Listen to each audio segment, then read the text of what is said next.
था ख्वाब में ख्याल को तुझसे मामला, जब आंख खुल गई न जिया था न सूद था।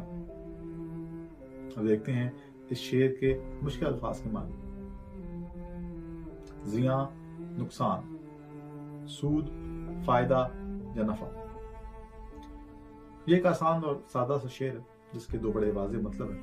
एक लफ्जी मतलब है और दूसरा तसव्वुफ पर मबनी।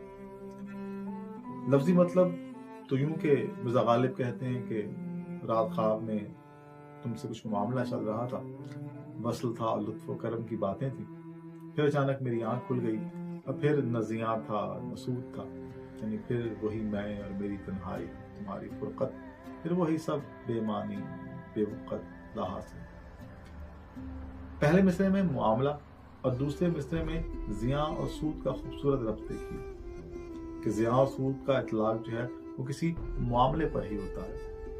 एक बड़ा खूबसूरत और लतीफ नुक्ता है। इसके दूसरे मतलब के मुताबिक यहाँ पर ख्वाब से मुराद दुनिया और दुनियावी जिंदगी है, जहाँ पर हम हर वक्त सूद और ज़िया यानी नफा और नुकसान के मामलात करते रहते हैं। ये एक रुख है। और फिर कहते हैं कि जब आंख खुल गई, यानी जब उससे लौ लग गई और असरार के पर्दे हट गए, तो मालूम हुआ कि दुनिया तो महज ख्वाब है और यहाँ जो मामलात हम सूद व ज़िया की कसौटी पर तोलते रहते हैं, इनकी दरअसल कोई हकीकत ही नहीं, कोई हैसियत ही नहीं। इनमें न ज़िया है न सूद है।